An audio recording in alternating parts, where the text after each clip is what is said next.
네, 우리 앞뒤적으로 한번 인사할까요? 함께 갑시다. 네, 함께 갑시다. 우리 2025년도에 표어죠. 함께 갑시다. 교회요, 함께 가자. 한 번 더 그 의미를 생각하면서 앞뒤적으로 한번 더 인사해 봅시다. 함께 갑시다.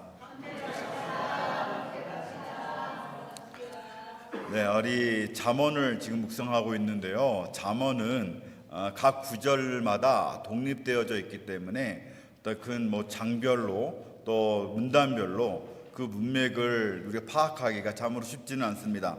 그런데 잠언 또한 하나님이 주신 그 원리 속에서 기록되어져 있는 책이기 때문에 이 여러 그 가르침들을 함께 보다 보면 하나님의 백성으로서 우리가 어떻게 살아야 하는가에 대해서 중요한 교훈들을 우리가 얻을 수 있게 되어집니다. 특별히 우리 18장에서는 공동체에 대한 이야기를 하고 있어요. 공동체가 어떻게 하면 하나 될 수 있는가, 어떻게 하면 공동체가 깨어질 수 있는가에 대한 이야기들을 하게 되어지는데, 우리 오늘 18장 이 앞부분을 좀 중심으로 해서 우리 공동체에 대해서 한번 생각해 보도록 하겠습니다. 우리가 함께 가자라고 이야기를 하죠. 왜 그렇습니까? 우리가 왜 함께 해야 됩니까? 우리가 사람은요, 혼자서는 살 수 없는 그런 존재이기 때문에 그렇습니다. 서로의 입장과 생각을 존중하면서 우리는 연합하기 위해서 노력해야만 합니다. 그래서 우리가 연합한 사람들의 공동체를 이렇게 사회라고 부르는데, 우리를 어떤 모양이든지 다 사회에 소속되어져서 살아가게 되어지죠. 아무리 대단한 사람이라도요, 혼자서 자급자족하면서 살아갈 수 없는 존재가 바로 인간 아니겠습니까? 우리 그 예능에서 김병만이라는 사람이 아무리 대단한 사람이라고 하더라도 정글에서 평생 혼자 살 수는 없는 거예요. 그게 인간의 모습입니다. 마찬가지로 성경에서도 보면 이 사회의 개념, 특별히 공동체의 가치를 매우 중요한 것으로 이렇게 생각하고 있는 것을 알 수가 있습니다. 그래서 하나님의 백성들의 이 삶과 행위, 어떤 신앙의 모습들, 이런 모든 것들은 다 공동체를 바탕으로 하고 있다는 거죠. 이 사회 속에서, 공동체 속에서 그것들이 다 우리의 신앙이, 삶이, 행위들이 이루어진다는 거예요. 그래서 구약시대, 이 구약의 족장시대부터 이 이스라엘의 모든 이 구성원인 개인들, 이 개인들은 각 개인으로만 존재하는 것이 아니라 백성이라고 뭉뚱그려서 불리지 않습니까? 백성이라고 하는 이 신앙 공동체로 존재했습니다. 하나님의 백성이에요. 하나님의 사람보다 하나님의 백성으로서 이스라엘 백성들이 불리지 않습니까? 신약에도 마찬가지예요. 예수 그리스도를 머리로 하는 한 몸으로서의 교회 공동체, 한 몸으로서의 교회 공동체로 우리는 존재하게 되어집니다. 우리가요, 성화를 이뤄가고 있는 거 아니겠습니까? 우리가 완전한 영화는 우리가 죽은 다음에, 하나님 나라가 완벽하게 완성된 다음에 우리가 영화롭게 될 거예요. 그런데 그 전까지 이 땅을 살아가는 동안에 우리는 점점 성화를 이루어가게 되어지는 것인데, 그 성화도 마찬가지입니다. 이 성화라는 것도요, 나 혼자만의 힘으로 하는 것이 아니에요. 내 노력만으로 되는 것이 아니라는 겁니다. 하나님의 전적인 은혜가 물론 필요하지만 동시에 교회의 섬김과 교제 가운데서 이 교회 공동체를 통하여서 우리가 성화를 이뤄가게 된다는 거예요. 그래서 성화는 개인적인 과정인 동시에 공동체적인 과정이다라고 이야기가 되어지는 겁니다. 그리스도의 몸된 여러 지체들이 서로 연결되어지고 연합되어져서 함께 자라나는 것, 이게 교회의 모습 아닙니까? 우리는 함께 자라나요. 우리는 개인이 자라나는 것이 아니라 우리 서로의 도움을 받으면서, 우리 서로의 함께하면서 자라나게 되어진다는 겁니다. 그래서 구약에서부터 신약에 이르기까지 하나님의 백성, 이 그리스도의 몸된 교회 공동체에 속한 우리 구성원들의 우선권은 그럼 어디 있겠습니까? 우선권 개인에게 있는 것이 아니라 항상 공동체에 있었어요. 공동체가 살아야 개인이 사는 겁니다. 작은 공동체라도 그 작은 소그룹이 살아야 교회가 사는 거예요. 또 개인이 사는 거예요. 교회 공동체가 온전히 하나 될 때에 이 개인적인 신앙생활에 긍정적인 영향을 미치게 된다는 거예요. 교회 공동체가, 이 하나님 백성의 공동체가, 이스라엘 백성 공동체가 건강할 때 그 공동체 안에 속해 있는 그 개개인들이 바른 신앙생활을 영위하게 되어지는 것을 우리 역사를 통해서, 성경을 통해서 보게 되어지는 것 아닙니까? 따라서 성경을 보면 이 공동체에서 분리된다, 하나님의 공동체에서 분리된다라는 것은 아주 큰 불행으로, 비극으로 여겨졌습니다. 우리가 구약을 읽다 보면요, 하나님이 진노하실 때에, 또 이스라엘 백성들의 분노, 무슨 죄를 범했을 때에 하나님이 어떻게 말씀하십니까? 큰 저주의 말이 무엇입니까? 백성 중에서 끊어지리니. 공동체에서 쫓겨나는 거예요. 이것은요, 단순히 하나님과 이 사람의 관계에서의 단절말을 의미하는 것이 아니라 공동체, 사람과 사람 사이에서도 모든 관계가 단절되어진다는 겁니다. 신앙 공동체로부터 단절을 의미하는 거예요. 우리 신약을 보면 마찬가지죠. 신약을 보면 이 교회 공동체에서 쫓겨나는 경우가 있는데, 어떤 경우입니까? 그 성도가 아주 심각한 죄를 반복해서 지었을 때 가장 최후의 수단으로 교회 공동체에서 쫓겨나는 거예요. 교회 공동체에서 내보내지는 거예요. 이게 가장 최후의 수단 아닙니까? 가장 강력한 징계가 바로 이 공동체로부터 분리되는 것이었습니다. 무서운 일이에요. 공동체로부터 분리되는 것. 그런데 오늘 본문 1절을 보니까 어떤 사람이 나오는데, 어떤 사람입니까? 무리에게서 스스로 갈라지는 자가 나옵니다. 공동체가 그렇게 중요하고 하나 되어지고 하나 되는 것이 중요하고 그 하나됨에 속하는 것이 중요한데, 그러한 공동체로부터 스스로 분리되려고 하는 사람, 그런 사람이 있다는 겁니다. 공동체에 속하지 않으려는 사람이 있다는 거예요.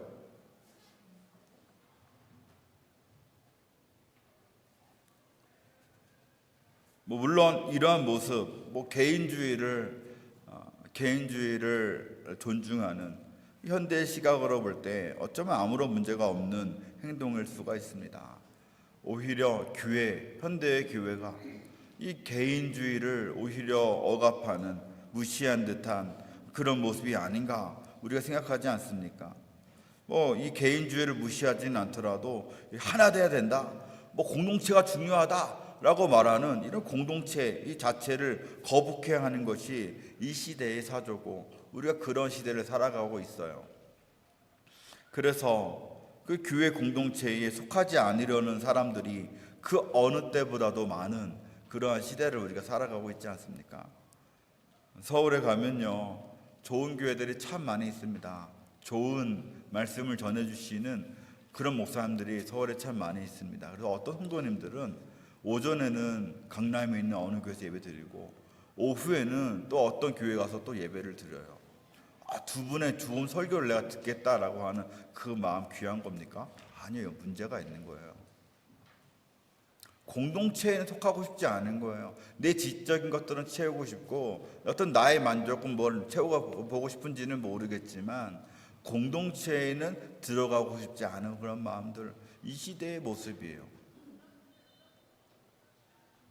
아예 등록하지 않고 대형 교회에 가서 회중 사이에 묻혀서 그 사이에 끼어가지고 예배 드리고 돌아오는 것을 편하게 생각합니다. 더 나아가서 요즘 유튜브를 통하여서 예배 실황들을 다 볼 수 있지 않습니까? 그 예배를 혼자서 집에서 나 홀로 그냥 보는 것을 더 좋아하는 사람들이 이 시대에 많아졌어요. 물론 모든 개인주의가 옳지 않다는 것은 아닙니다. 우리 모든 개인은 소중하고, 우리 개인은 존중받아야 되고, 우리 개인이 가진 의견들, 감정들, 생각들 모두 다 중요합니다. 개인주의에 대한 비판이 아니에요. 우리가 여러분들 어디 여행 갈 때 여러분들 단체로 누군가 여행을 가게 되면, 누군가와 같이 함께 되어지면 여러분 그분들과 같이 방 쓰는 것 여러분 편합니까? 아니면 돈을 좀 주고서라도 나는 좀 방을 따로 쓰는 게 편해, 여러분 그런 생각 혹시 들진 않으십니까? 저도 그래요. 저도 10대 20대까지는 뭐 이제 같이 어울려서 큰 방에서, 수련회 가서 큰 방에서 같이 뭐 자고 남자끼리 자고 이런 거는 하나도 문제가 없었는데, 뭐 3, 40대가 넘어가니까 뭐 이렇게 잠자는 것이 좀 많이 어려워요. 같이 막 잠자는 것이 불편할 때가 좀 많이 있습니다. 여담이지만 이제 여러 교회 목회자들이, 목사님들이 이제 모여서 뭐 세미나 같은 것을 할 때가 종종 있습니다. 그러면 이제 목사님들이 다 같이 큰 방에서 함께 뭐 2박 3일, 3박 4일 같이 잠을 자야 되는 그런 상황들이 오거든요. 근데 그렇게 되면 일단 목사님들이 코를 많이 고셔가지고 일단 잠이 드는 것 자체가 첫 번째 미션입니다. 잠자기가 참 많이 힘들고, 그 겨우 잠이 들었는데 두 번째 시험이 언제 드느냐면 새벽 4시 반부터 시험이 들어요. 왜 그럴까요? 알람이 계속 울려요. 새벽기도 가시는 목사님들이 있어가지고 이제 그 교회에서 잡아놨던 알람들을 안 끄고 주무신 분들이 꼭 나타나거든요. 근데 문제는 뭐냐면 교회들마다 새벽기도 시간이 같습니까? 다릅니까? 달라요. 그리고 4시 반부터 6시까지 울리는 거예요. 자다 깨다 자다 깨다. 다음날 되면 제발 좀 알람 좀 끄고 주무시라고 이제 서로 이제 막 목사님들끼리 언성을 높이는 그런 경우도 있고, 어떤 분들은 하다못해 차에 가서 주무시는 분들도 있고 막 그래요. 이게 우리가 갖고 있는 그런 거 아닙니까? 점점점 함께 뭐 자고 함께 뭐 하고 하는 것들이 불편해져요. 뭐 근데 이런 이유로 내가 코를 많이 골아서 내가 또 혼자서 차에 가서 잠을 자야겠다. 알람을 너무 많이 울리는데 안 끄는 분들이 많으니까 나는 좀 옆에 다른 방에 가서 좀 잠을 자야겠어. 이런 것들에 대한 비난은 아닐 거란 얘기예요. 그렇죠. 또한 예수님께서 그러셨듯이요, 우리가 하늘에 계신 하나님 아버지와 시간을 보내기 위해서 이 세상 사람들을 떠나서 한적한 곳을 가서 또 기도하는 것, 말씀 묵상하는 것, 집중하는 것, 이런 것 좋은 거 아니겠습니까? 조용히 사색하는 혼자만의 시간을 통해서 또 우리가 남과의 또 어떤 교제를 좀 끊고 또 혼자만의 골방에 들어가서 기도하는 그런 시간들을 통해서 우리가 하나님의 관계가 좀 깊어지게 만들고, 그 시간을 통해서 우리가 위안을 얻을 수도 있는 거예요. 또 때로는 우리가 거룩함을 지키기 위해서 분리되어야 될 때도 있지요. 교회 공동체가 또 타락했다면, 우리가 속해 있는 그 공동체가 문제가 많이 있다면 어쩌면 거기서 우리가 분리되는 것도 지혜일 수가 있습니다. 고린도서 6장 14절부터 이런 말씀이 있어요. 너희는 믿지 않는 자와 멍에를 함께 매지 말라. 의와 불법이 어찌 함께하며 빛과 어둠이 서로 어찌 사귀며 그리스도와 벨리알이 어찌 조화되며 믿는 자와 믿지 않는 자가 어찌 상관하며 하나님의 성전과 우상이 어찌 일치가 되려. 우리는 살아계신 하나님의 성전이라. 이와 같이 하나님께서 이르시되 내가 그들 가운데 거하며 두루 행하는 나는 그들의 하나님이 되고 그들은 나의 백성들이라. 무슨 말이냐면요, 우리는 거룩한 성전이기 때문에 우리 몸을 오염시키는 어떤 상황이 된다면, 우리를 타락시키는 어떤 상황이 된다면 그 상황으로부터 우리가 분리되고 스스로 떠날 필요도 때로는 있다라는 이야기예요. 불법하는 자와 갈라지라는 겁니다. 지금 계속해서 하는 이야기가 무슨 말입니까? 모든 분리가 갈라지는 것이 그 자체로 문제는 아니라는 이야기예요. 오늘 본문의 핵심은 그 갈라지려고 하는 원인이 무엇인가 하는 겁니다. 우리가 때로는 갈라질 수도 있는데 그 원인에 따라서 나쁜 분리가 있다라는 얘기예요. 나쁜 갈라짐이 있다라는 얘기예요. 오늘 보면 잠언 18장 1절을 보면 왜 무리에게서 스스로 갈라지려고 한다고 설명하고 있습니까? 이 사람은 자기 소욕을 따르는 자이기 때문에 라고 이야기하고 있어요. 교회 안에서 이 공동체로부터 분리되고자 하는 사람들, 공동체 안에 들어오기 싫어하는 사람들, 공동체와 연합하기 싫어하는 사람들 대부분의 범주는 사실 여기 들어갑니다. 자기의 소욕, 자신이 속한 공동체의 이 전체의 유익을 멸시하고 끊임없이 자기만 생각하는 거예요. 자기의 유익, 자기의 이익만을 고집하는 자라는 뜻입니다. 욕심 때문에, 개인적인 이기심 때문에 무리해서 분리되기를 원하는 거예요. 이기주의입니다. 우리가 개인주의와 이기주의를 굳이 분리해낸다면 개인주의는 그저 이 개인을 중시하는 거예요. 그 개인의 의견을 중요하게 여겨주는 거예요. 개인주의라면 이기주의는 무엇입니까? 나의 의견만 중요하다라는 거예요. 내 것만 특별하다는 것이 이기주의 아닙니까? 지금 말하고 있는 것은 지금 이기주의예요. 이기주의. 욕심, 이기주의 하면 떠오르는 많은 사람들이 있는데 그 중에서 중요한 대표적인 사람이 누구냐면 바로 아담과 하와예요. 이 아담과 하와는 잘 생각해 보면요, 세상에서 모든 것을 다 가진 사람들이었어요. 그 당시 에덴에 있는 모든 것들을 다 소유하고 있는 사람이, 이 세상의 전부였던 에덴을 다 소유하고 있는 사람이 바로 아담과 하와였어요. 우리가 그때 불행할 때가 언제 불행하냐면, 우리는 다른 사람과 비교할 때 거기서부터 오는 상대적인 박탈감이 우리를 불행하게 만듭니다. 그런데 아담과 하와는 이게 비교할 수 있는 사람이 없는 그런 아주 탁월한 월등한 존재였단 말이에요, 당시에. 그럼에도 불구하고 이 모든 것을 다 가졌던 아담과 하와가 비교할 상대가 없을 정도로 해서 행복하게 살기만 하면 되는 그 상황 속에서 아담과 하와가 뭘 했습니까? 욕심을 부린 거예요. 단 한 가지 갖지 못한 그것, 뭡니까? 하나님처럼 되는 것. 모든 것을 다 가졌는데요, 그 마음의 욕심은, 그 마음의 이기심은 그 마지막 하나님처럼 되고 싶은 것까지도, 하나님같이 되는 것까지도 욕심을 부렸다는 거죠. 그 결과가 하나님과의 갈라짐 아닙니까? 그 욕심을 부린 결과가 하나님과의 관계가 깨어지는 거였어요. 그것뿐입니까? 아담과 하와의 관계가 깨어졌어요. 사람들과의 관계도 깨어지는 거예요. 사회가 깨어지는 거예요. 사회가 조각이 나는 거예요. 부부가 조각이 나는 거예요. 욕심 때문에, 우리 이기심 때문에. 2절을 보면 그들은 자기의 의사를 드러내기만 기뻐한다라고 이 사람들을 묘사하고 있어요. 독선이죠, 독선. 내 의견만 중요한 겁니다. 내 의견 주장하는 것만 기뻐하는 거예요. 이 말은 남의 얘기는 안 듣는다는 이야기죠. 지혜로운 사람들은 자기의 주관성과 어떤 상황의 객관성을 융화시켜서 이 타인과 이 조화로운 삶을 잘 살아내는 사람이 지혜로운 사람들입니다. 이 사람들은 잘 들어요. 함부로 이야기하지 않아요.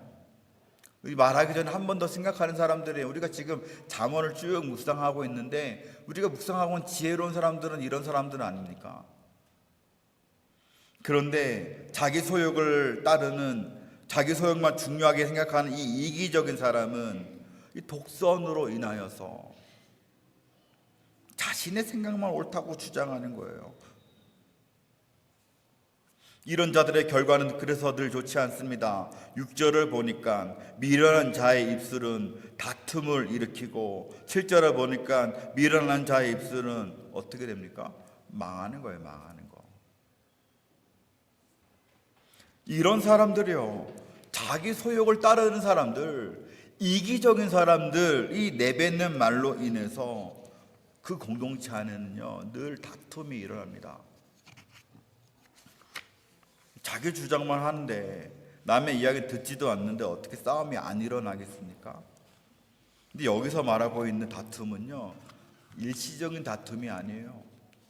이 다툼은 마지막 꺼지지 않는 불처럼, 마치 꺼지지 않는 불처럼 계속 크게 타올라서 더 많은 사람들을 이간질시키고 더 많은 사람들을 점점 흉보게 만들고 이 공동체 자체를 무너뜨리게 만드는 그런 다툼을 이야기해요. 이거는 단순히 이 나와 그 사람 둘만의 다툼이 아니라요, 이 다툼이 커지고 커져서 교회 공동체 전체가 다 다투게 만드는 그런 아주 큰 불꽃, 불길을 만들어내는 그러한 다툼이에요. 남을 배려하지 않고 존중하지 않고 사랑하지 않고 이기적으로 내뱉는 그 말들로 인해서 본인만 갈라져 나가는 것이 아니라 공동체 전체가 갈라지는 결과를 가져오게 된다라는 겁니다. 우리가 어느 교회를 가도 교회 공동체 안에는 안타깝게도 바른 말 잘하는 분들이 많습니다.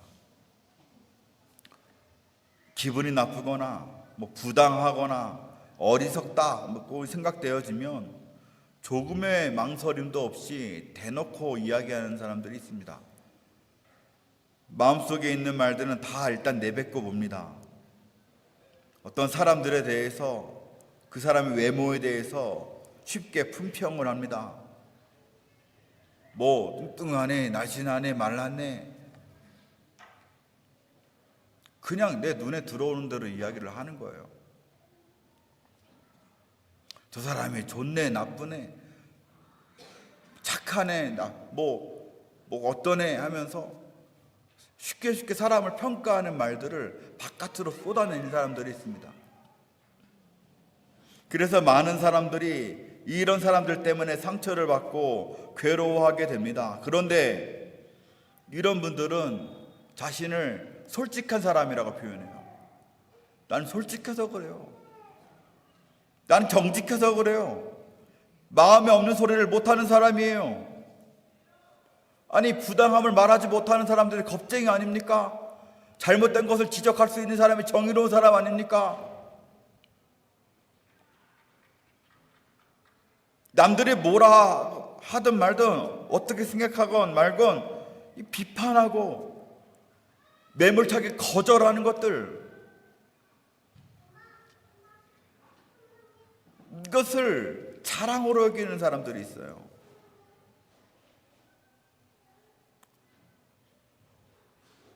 이런 사람들은 더 나아가서 다른 사람들에게 자신이 존중받기를 원합니다. 인정받기를 원합니다. 그러나 동시에 이 사람들은 다른 사람들한테는 인색하죠. 남을 존중하지 않아요. 남을 깎아내려야 내가 올라간다고 생각하기 때문에 그래요. 어느 공동체에나 꼭 존재하는 사람이에요.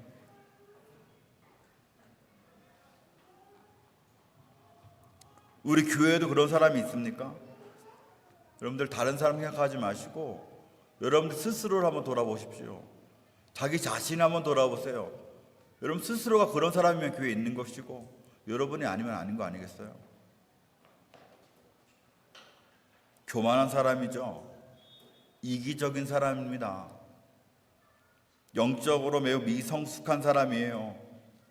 이러한 사람들은 교회 공동체 안에 계속 머물고는 있지만 그 주변의 사람이 점점 사라져요.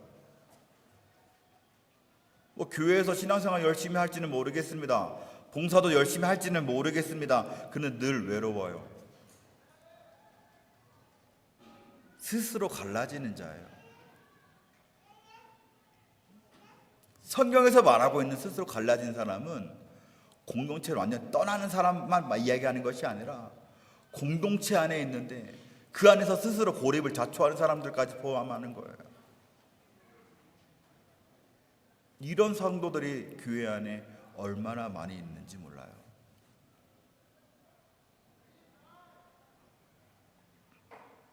이기심으로 자기 소용만 주장하고 자기 의사 드러내는 것만 기뻐하는 이유가 무엇일까? 다시 1절 하반절을 보면 이들은 온갖 참 지혜를 배척한다라고 하고 있어요. 이런 사람들은 교만하기 때문에 건전한 권고나 지혜로운 조언 듣기를 거부하는 겁니다. 하나님의 말씀을 도저히 듣지를 않아요. 마음판에 들어가지를 않아요. 그 사람들의 머릿속에는 하나님의 말씀이 있는지 모르겠습니다. 하나님의 말씀들이 머릿속에 많이 외워지고 있는지는 모르겠습니다. 근데 그것이 우리의 마음까지 내려오지 않는 사람들인 거예요. 지금 우리 퍼스펙티브스 선교 훈련이 진행되고 있어요. 이제 벌써 한 몇 주 지났는데 솔직히 조금 어렵습니다. 책이 여러분 혹시 보신 분들인지 모르겠는데 제가 한번 보여드렸죠. 책이 두 권인데 합치면 이면도 두께가 돼요. 물론 우리가 쉽게 생각하면 쉽게 할 수도 있는 부분이 있는데 어렵게 생각하면 열심히 하면 할수록 그 많은 분량들을 읽어내는 것들이 참으로 쉽지 않습니다. 선교적 용어들, 신학적 용어들 아주 난무하는 그런 책인데 굉장히 솔직히 말해서 어려워요. 그런데 너무 감사한 것은 무엇이냐면 우리가 13분의 훈련생들이 함께 이 교육에 동참하고 계시는데 사실 되게 피곤한 시간 아닙니까? 우리 일주일 동안 각자 영상 보고 공부해오고 책 읽어오고 또 주일 오후 3시에 모여가지고 1시간 반씩 나눔하고 공부하고 있는데 되게 피곤하고 힘들고 어려운데 불구하고 포기하지 않고 단 한 명도 포기하지 않고 배우려고 하시고 계시는 거예요. 우리 60대 후반 다 되신 우리 우동식 형님들 거기서 얼마나 열심히 하고 계신지 몰라요. 우리 권사님들 60대 권사님들이 지금 거기서 2분이나 같이 하고 계시지 않습니까? 이게 2달이 채 남지 않았는데 이 2달 사이에 이 모든 훈련생들에게 선교에 대한 이해가 좀 바뀌고 성경을 바라보는 마음이 바뀌고 관점이 바뀌는 놀라운 일들이 일어날 줄 믿습니다. 성경은 그렇게 배우려고 하는 사람, 참 진리를 익히려고 하는 사람, 어렵지만 겸손한 마음으로 나아가는 사람, 지혜롭다고 하지 않습니까? 그런 사람들이 지혜롭다고 성경은 이야기하고 있어요. 그런데 여러분, 오늘날 우리가 살아가는 세상을 한번 보십시오. 사람들이 배우기를 거절하는 시대예요. 많은 사람들이 배우고 듣고 하는 것 자체를 거부하고 있습니다. 바른 가르침, 말씀, 교훈 이런 말을 듣는 것을 힘들어하고 거북합니다. 왜요? 교만해서 그렇습니다. 성경은 그들을 교만한 사람들이라고 이야기하고 있어요. 또 짧고 쉬운 영상에 빠져서 참 지혜를 배척하는 그러한 시대를 우리가 살아가고 있죠. 조금만 어려워도 공부하고 싶어 하지 않아요. 조금만 교육 훈련 시간이 길어져도 나는 못하겠다고 생각을 해요. 우리가 다른 데 시간을 잘 쓸 수 있는데, 우리가 다른 영상 보는데 시간이 쉽게 잘 사용하는데, 우리가 먹고 또 맞고 마시고 어디 가는 것에는 우리가 시간을 잘 쓸 수 있는데, 우리가 참 지혜에 대해서는 배척하는 그런 시대를 살아가고 있는 겁니다. 성경은 이것을 자기 소욕을 따르는 사람이라고 표현하는 거예요. 교만한 사람이라고 이야기하는 거예요. 이렇게 듣기 싫어하는 사람들, 배우기 싫어하는 사람들, 12절을 보니까 이렇게 표현해요. 사람의 마음의 교만은 멸망의 선봉이요 겸손은 존귀의 길이라. 마음의 교만은, 우리 마음속에 있는 그 교만함은 참 지혜를 듣는 것으로부터 우리를 멀어지게 만듭니다.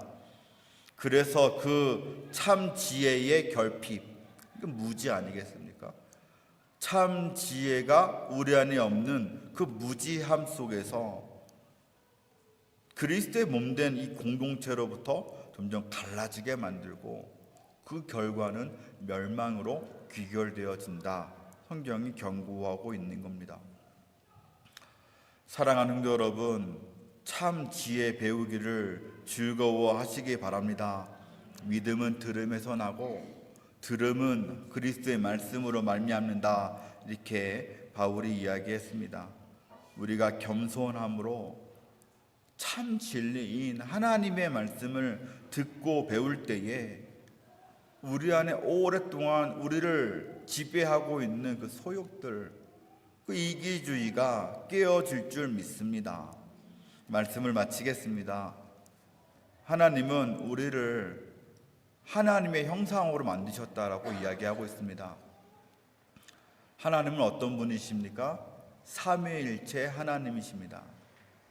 우리가 하나님의 형상으로 만들어졌다고 할 때에는 우리는 모든 사람들이 다 귀하고 또 이해받고 존중받아야 될 그런 가치 있는 존재라는 뜻을 1차적으로 포함하지만, 동시에 삼위일체 하나님께서 그 본을 보이셨던 것처럼 우리도 이 공동체 안에서 온전히 거해야 한다라는 것을 이야기하고 있는 겁니다.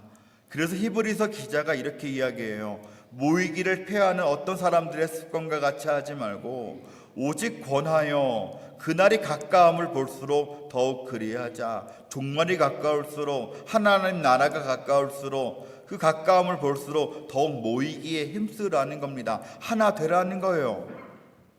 그래서 올해 우리 교회 표가 교회와 함께 가자 아닙니까? 그러나 우리가 하나 되려면 참 쉽지가 않습니다. 공동체에 생활하는 것, 공동체로 살아가는 것 참 쉽지가 않고 불편한 것이 많습니다. 우리가 내 소욕, 내 욕심, 내 주장 양보해야 될 때가 너무나도 많이 있어요. 상대방의 생각이 탐탁치 않아도 그들을 이해하고 받아들여야 할 때도 있습니다. 때로는 우리의 목장 안에, 우리의 예배 안에 정말 꼴도 보기 싫은 사람이 있어도 봐야 되는 것이고, 나와 관심사가 전혀 다른 사람들, 나와 살아온 이 삶의 어떤 배경이 다른 사람들, 나랑 하는 일이 완전히 다른 사람들, 또 때로는 나의 지적 수준이 다른 사람들, 때로는 인격과 성품에 문제가 있는 사람들, 그런 사람들과도 교제해야 되는 것이 공동체예요. 담임 목사, 저도 마찬가지예요. 저도 부족한 것이 얼마나 많이 있는지, 정말 실수도 많고 잘못한 것도 많을 것인데, 이 담임 목사가 싫더라도, 제가 거북하더라도, 또 때로는 어떤 성도가 싫더라도 자꾸 용서하고 이해하고 모이고 하나 됨으로써 그리스도의 몸된 교회, 이 몸된 공동체를 이루어야 된다라고 성경은 이야기하고 있어요. 그런 어려움에도 불구하고, 그런 거북함에도 불구하고 우리가 우리의 욕심과 이기심과 교만함을 버린다면, 그래서 우리가 하나님의 말씀을 배우기에 힘쓴다면, 듣기를 노력한다면, 이런 불완전한 무리 속에서, 너무나 부족한 이 무리 속에서, 이 공동체 속에서도 함께 성장을 이루게 된다라고 가르치는 거예요. 이 불완전한 모임 속에서 성장을 이루라고 성경은 우리에게 권고하고 있는 것 아니겠습니까? 사랑하는 성도 여러분, 여러분은 어떤 사람입니까? 여러분은 하나됨을 우리가 추구하는 사람입니까? 아니면 스스로 갈라지는 자입니까? 우리 멕시코 한영로교회 가운데에는 스스로 갈라지는 자, 스스로 혼자 되는 자 없기를 소원합니다. 모든 성도들이 한 몸 되어 함께 가는 그런 그리스도의 좋은 공동체 되기를 주님의 이름으로 간절히 축원합니다.